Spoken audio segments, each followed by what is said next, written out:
Hello and welcome to the 10-Minute Manager. In this tutorial we're going to look at entering invoices into our system. Where we need to start is the input center, so let's click into the input center. Okay, and previously we had entered in some projected turnover details. Let's say for instance that today is Monday, and from early this morning we've started receiving invoices. What we need to do is start entering those invoices into this section here where we have listed our suppliers. If the first invoice that we've received is, let's say, from Adelaide Lebanese Bakery, the total invoice amount was $22. Well, you need to be careful when reading the invoice because you put the GST exclusive amount in this field here. So we'll put $20 there, and the GST amount is $2 there. Okay.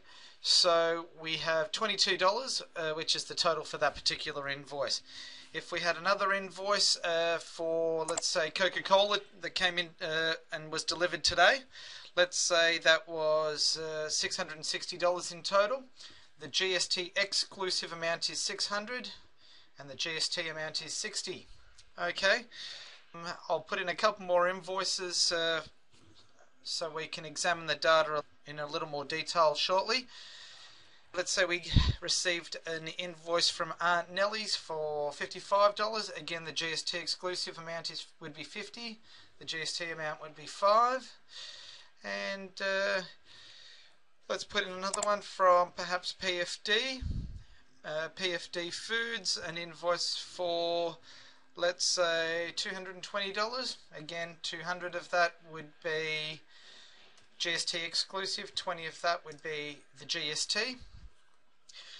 And what we can see here immediately is that we have 37%. If you can see that, 37.83%. That's the percentage of turnover that we've expended there for the day. Okay, down the bottom here we've got the total GST exclusive, total GST, and the total including GST. So we know that today we spent $957. That $957 is calculated against the net projected turnover and gives us 37%, which is a little high. Ideally we'd like to keep that below 35% in this particular establishment.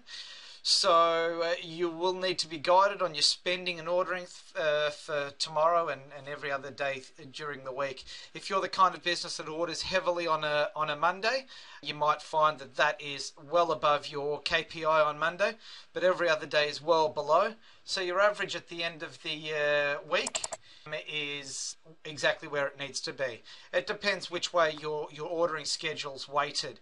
But this tool is absolutely invaluable in letting you know whether or not you've ordered way too much stock. Okay, now this number here isn't a final number until the end of the day when we come back to this page here and we enter in actual figures. Once we enter in our actual figures, we'll have a great idea of how we went on our spending for the day. And again, as I said, don't get too hung up on your spending for a particular day. What's most important is that your spending at the end of the week meets your KPI. I hope this has helped shed some light on how to enter in your invoices into the 10-Minute Manager